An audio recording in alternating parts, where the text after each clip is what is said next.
Alors bonjour à tous, merci de venir suivre cet atelier. Donc c'est un partenariat entre Mention Machine et Stiabim. L'objectif de l'atelier, ça va être d'effectuer le contrôle qualité des maquettes numériques de manière efficace en s'appuyant sur l'outil Stiabim, qui est un outil de création et de vérification IDS. Pour cette présentation, donc au niveau des intervenants, je me présente Sébastien Rousseau. Je suis ingénieur civil de formation, diplômé du CAS en coordination BIM l'année dernière. Je suis également formateur d'adultes depuis une dizaine d'années dans une école privée ici à Genève. Et enfin, depuis 3 années maintenant, chez Mention Machine en tant qu'ingénieur d'application AEC BIM. Donc je vais donner des formations et accompagner différentes sociétés pour mettre en place et faire évoluer le BIM. Je suis accompagné de David Chassot aujourd'hui, qui est également ingénieur civil, diplômé également du CAS en coordination BIM, qui est chez le groupe Grisoni en tant que BIM manager et qui est le fondateur d'Estia BIM. C'est pourquoi il nous accompagne aujourd'hui. Par rapport au programme, alors on va prendre ça dans l'ordre. D'abord la problématique, qu'est-ce qu'on rencontre aujourd'hui comme problème. Ensuite, on regardera comment on définit les EIR, qui est le point de départ quand on veut travailler en BIM. On vous présentera ensuite l'outil Estia BIM, son fonctionnement, comment on crée un fichier IDS, comment on va ensuite vérifier l'IFC.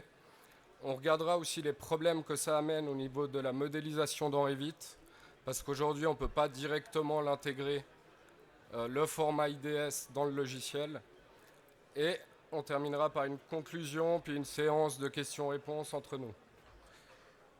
Pour la problématique, je laisse mon collègue David Chassot vous en parler. Merci Sébastien, bonjour à tous. Donc quand on a des maquettes numériques et puis qu'on veut avoir des données cohérentes en fin de phase livraison des maquettes, on commence en principe par une phase de définition de nos besoins, les EIR, on fait ça dans des fichiers Excel. Après on passe dans une phase de production des maquettes dans notre outil de modélisation préféré, par exemple Revit. Après il y a une phase de vérification avec différents logiciels, des vérifications qui peuvent être manuelles, visuelles ou automatisées avec des logiciels comme Solibri. Et après la livraison au client qui lui souhaite avoir des maquettes avec une donnée correctement structurée pour son cas d'usage. Et son cas d'usage derrière, il va essayer de mettre en place un automatisme. Donc il a besoin de données extrêmement bien structurées pour pouvoir mettre en place un automatisme. Si les données ne sont pas structurées, qu'il y a des erreurs, des espaces où il ne faut pas, des erreurs d'orthographe, son cas d'usage derrière ne fonctionnera pas. Donc bien se poser la question quel est le cas d'usage pour définir qu'est-ce qu'on doit livrer. Et à partir de cette phase de livraison, on va revenir en arrière et puis définir nos besoins, les EIR, les fameux EIR dans notre fichier Excel. Après, il y a quand même quelques problèmes dans ce flux. Actuellement, comme on le met en place, on se rend compte souvent c'est que les définitions au départ manquent un petit peu de structure.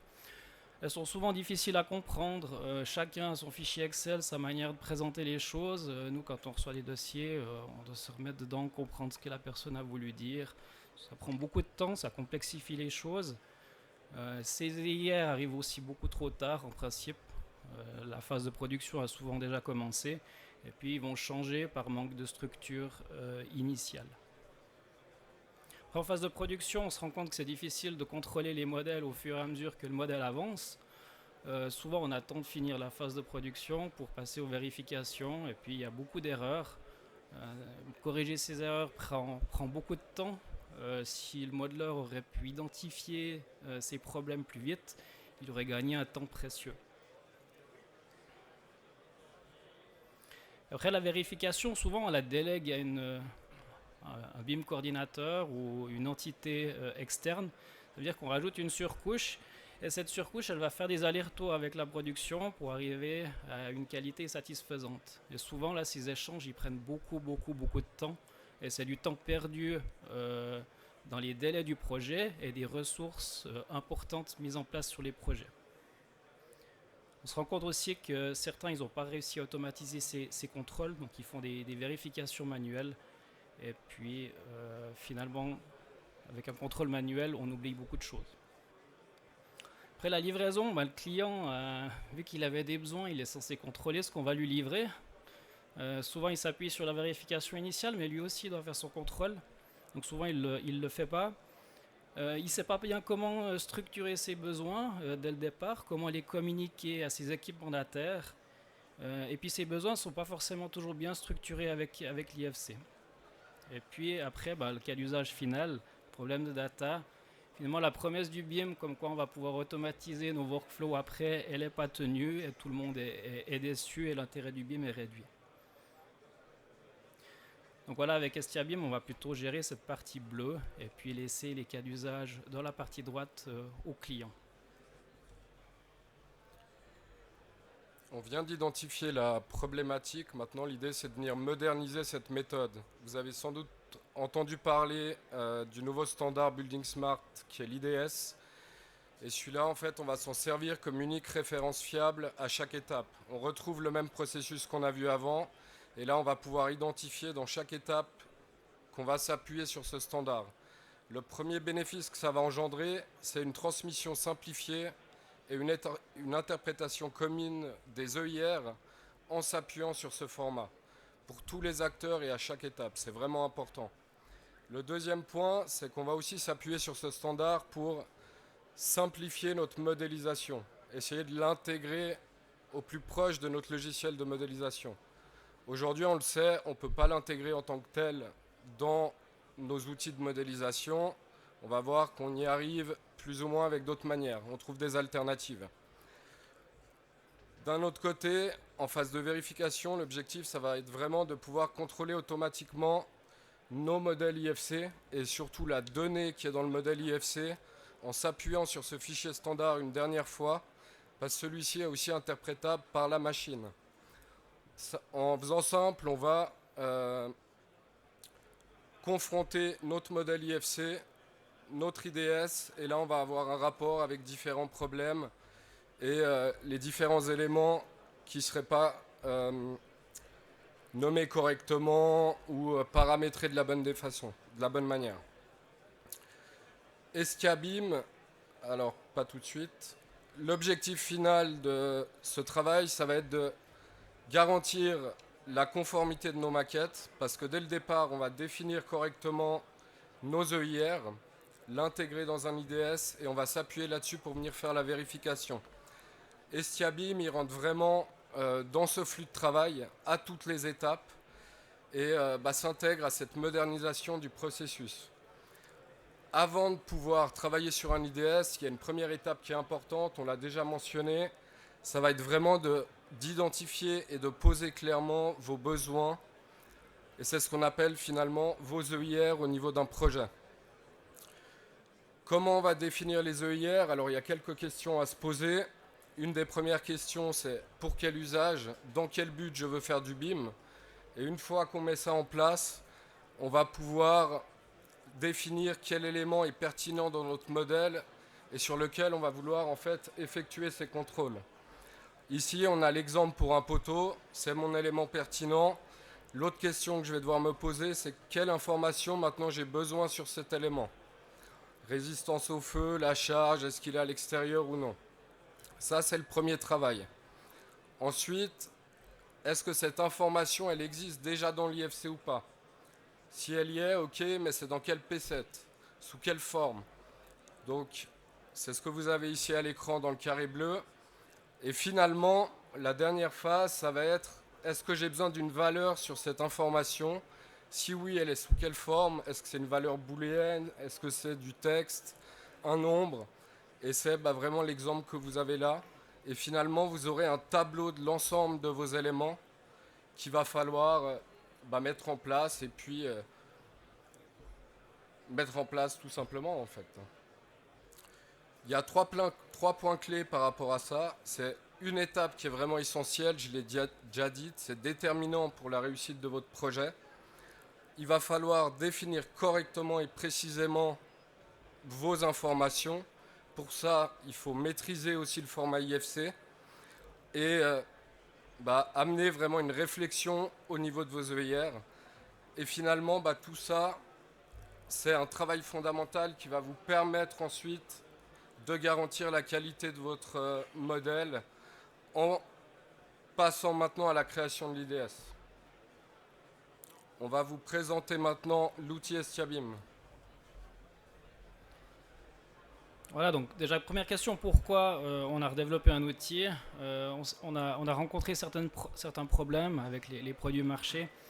Bon, déjà, on s'est dit, un contrôle automatique est indispensable. On s'est rendu compte qu'il y a des choses qui sont vérifier des millions de paramètres à la main, c'est impossible, donc il faut automatiser ça.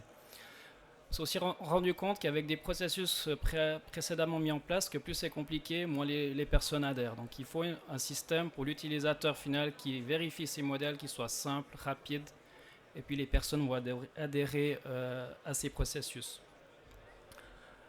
Partager le contrôle entre différents partenaires du projet, c'est aussi quelque chose d'important qui permet de faire gagner du temps à tout le monde. Si une personne met en place le processus contrôle qualité dans le projet, tout le monde l'utilise. Une personne fait une seule fois le travail. L'IDS, c'est aussi le nouveau standard Building Smart. Il est là depuis juin 2024 en version 1.0. Donc aujourd'hui, c'est au même nom, au même titre que le fichier IFC. C'est un standard de l'OpenBIM.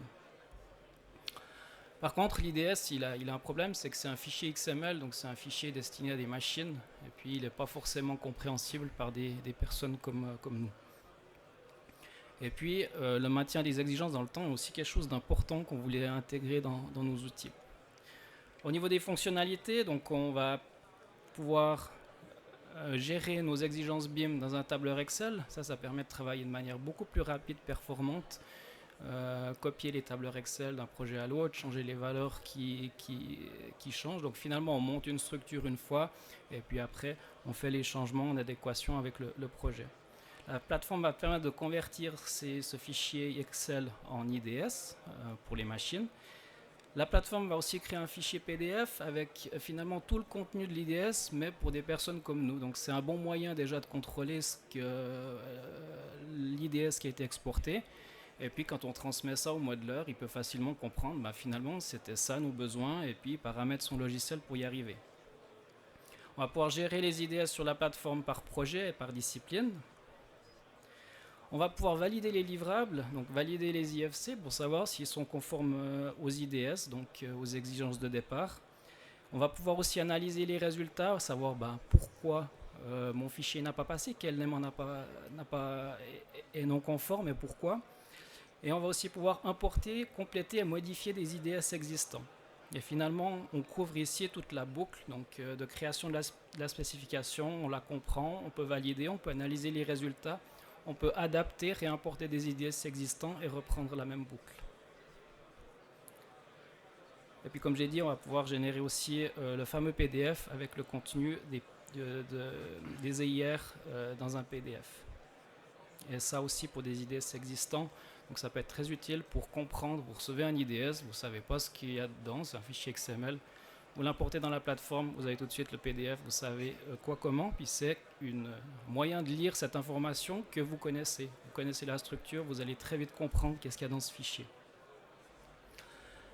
Alors quels sont les avantages? Finalement c'est simple, rapide, efficace, c'est ce qu'on veut. Ça repose sur les derniers standards Building Smart, l'IDS 1.0. Paramètre nos règles via Excel. On génère automatiquement nos EIR, que ce soit l'IDS, le PDF. Et puis le système, il est finalement destiné à une équipe ou à un projet afin de centraliser vraiment le processus de contrôle qualité pour l'entité ou le projet. C'est une plateforme SaaS, donc une plateforme web qu'on peut utiliser sur tablette, smartphone, PC, Mac. Donc finalement, vos partenaires qui travaillent avec n'importe quel système d'exploitation, ça vous importe peu. C'est multilingue. Aujourd'hui, on a français, anglais, allemand, l'italien bientôt. C'est développé en Suisse avec le support ici. Et puis, notre partenariat avec Mention Machine. Finalement, IDS, c'est un format récent qui peut effectuer beaucoup de choses, qui est encore méconnu. Par contre, il faut quand même avoir de bonnes connaissances sur la structure de l'IFC pour pouvoir paramétrer ces règles. Et puis finalement, vos exigences, elles doivent aussi être parfaitement structurées parce que c'est ça qui va être utilisé tout au long du projet et dès le départ. Et finalement, pour gagner du temps, la formation, c'est vraiment le meilleur allié de tous les bureaux pour économiser un temps et prendre la bonne direction. Alors nous voilà sur la plateforme. j'ai une vidéo voilà, qui vous montre. Quand on arrive sur la plateforme, on a une petite explication sur comment fonctionne la plateforme avec une vidéo pour que les personnes habilitées puissent rapidement comprendre comment la plateforme fonctionne. On va choisir la langue. Aujourd'hui, on a 3 langues. À partir de là, on peut aller dans l'onglet numéro 1 qui est finalement accessible aux personnes qui sont invitées. On va pouvoir charger le fichier IFC qu'on veut valider. Donc soit on fait un drag and drop, soit on vient le sélectionner de cette manière. Ensuite, on va sélectionner notre projet, là, projet exemple. Et puis, une fois qu'on l'a sélectionné, on va pouvoir sélectionner l'IDS en question, qui peut être un IDS par discipline. Là, on a le bouton validation qui apparaît, tout a été sélectionné, on clique. Et là, on voit en quelques secondes, on a le résultat du test. Donc la vérification, elle est échouée. On a 3 camemberts qui vont nous sortir un petit peu des statistiques sur qu'est-ce qu'il a vérifié, donc combien de spécifications sur le total ont été validées ou pas, combien de checks ont été effectués, et ensuite un tableau avec la liste des spécifications de l'IDS. On verra combien d'éléments étaient applicables à chaque spécification, combien il y a eu d'erreurs, le pourcentage de réussite. Et à la suite, on a le rapport qui est vraiment détaillé, là, qui rappelle aussi le contenu de l'IDS avec le nom de la spécification, sa description, combien d'éléments sont passés dans la vérification, dans la spécification. Donc en fait, il va, en fonction du filtre qu'on a défini, compter combien il y avait d'éléments. Il redéfinit le filtre et ensuite on voit les exigences dessous qui sont écrites en français ou en allemand ou en anglais en fonction de la langue choisie. Et là, on va vraiment voir la liste des éléments qui n'ont pas passé le test avec le nom de l'élément, la classe IFC, le GUID pour sélectionner l'élément dans un viewer IFC ou bien le tag pour sélectionner l'élément dans votre logiciel de modélisation. On a aussi un PDF qui est généré qui permet de joindre la preuve de la vérification quand on livre nos fichiers IFC. Donc on a une preuve. On voit quel IDS on avait sélectionné, quel fichier on a chargé, à quelle date. On a les 3 camemberts avec les statistiques et le tableau à la fin avec la liste des spécifications. Et on voit tout de suite en orange quelles spécifications n'ont pas passé. On va voir maintenant comment créer l'IDS. Donc on va aller dans l'onglet numéro 3, création du fichier IDS. Donc on va imaginer que vous avez déjà paramétré le paramètre Excel, vous avez un gabarit dans la plateforme et puis un fichier d'exemple avec certaines règles. À partir de là, on va importer notre fichier Excel qui a été paramétré. Voilà.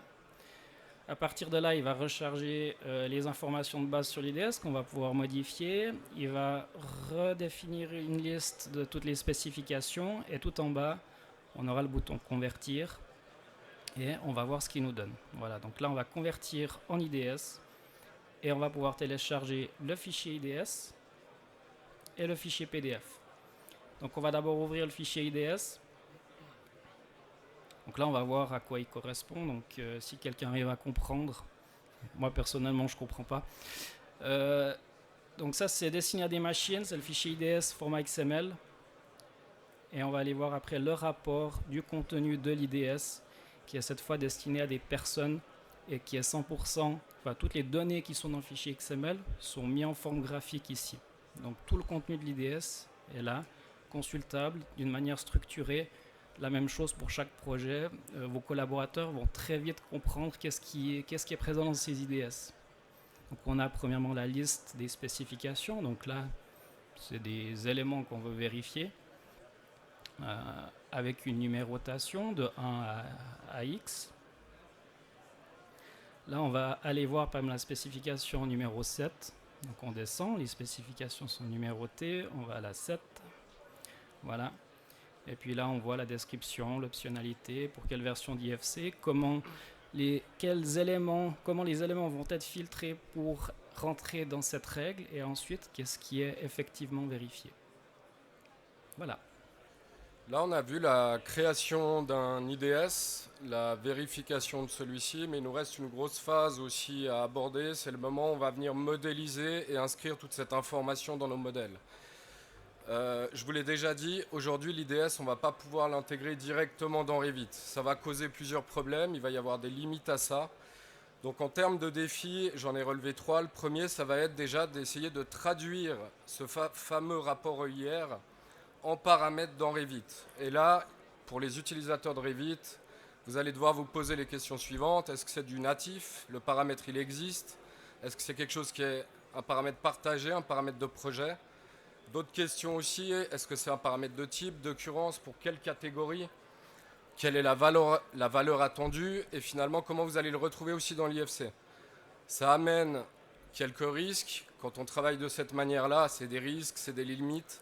En gros, on va avoir souvent des erreurs de frappe, des omissions quand on est en train de créer nos paramètres, une mauvaise interprétation de ce qui est écrit dans le rapport EIR.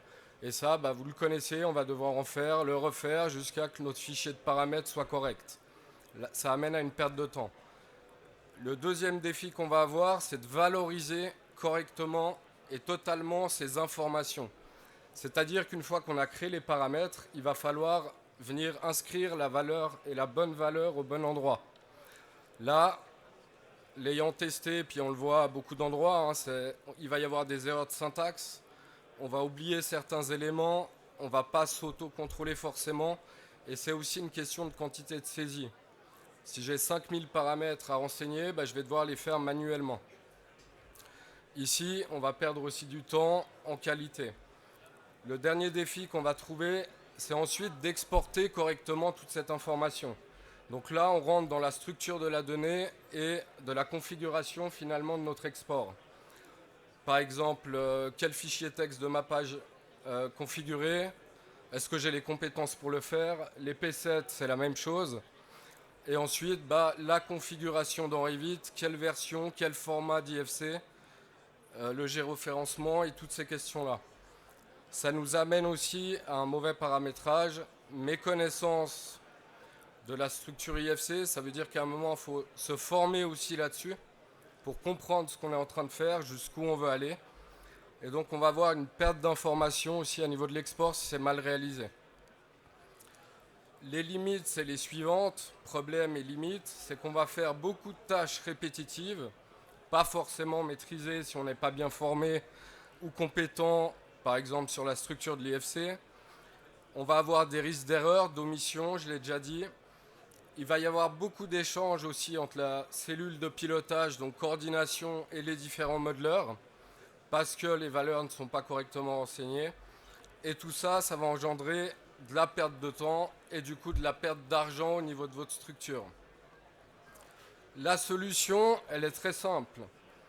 Il faut structurer votre flux de travail. Il faut que vous réfléchissiez à la meilleure manière de mettre en place finalement toutes ces données dans votre logiciel. Il faut travailler avec votre logiciel pour que ce soit fait de la meilleure des manières. Notre partenariat, il est né de ça. C'est vraiment Mention Machine et Stiabim qui ont réfléchi à ce flux de travail que vous avez là sous forme de diagramme BPMN pour passer de quelque chose de déstructuré à une organisation logique de votre projet durant vraiment tout le cycle de création de vos maquettes, de vos modèles, jusqu'à la livraison.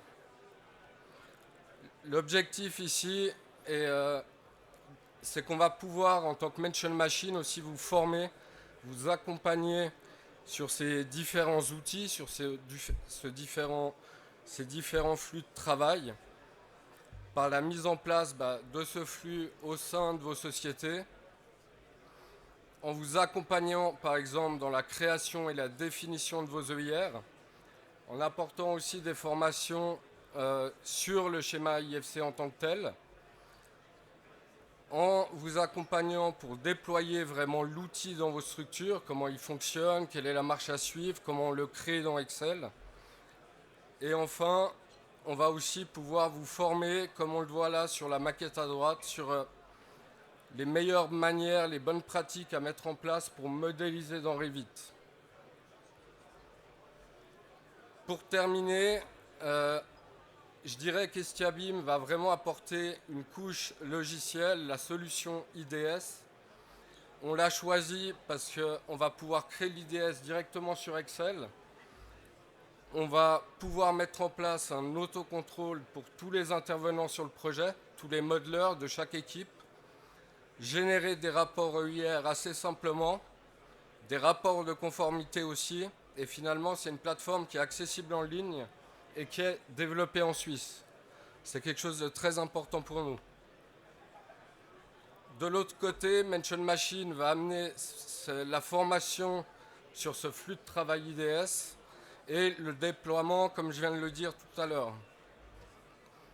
Les deux combinés, l'objectif c'est de maîtriser le flux total et de garantir un processus de contrôle qualité des modèles optimisé, maîtrisé pour tout le long du cycle. On arrive au terme de cette présentation, on va pouvoir passer aux questions. Merci pour votre attention.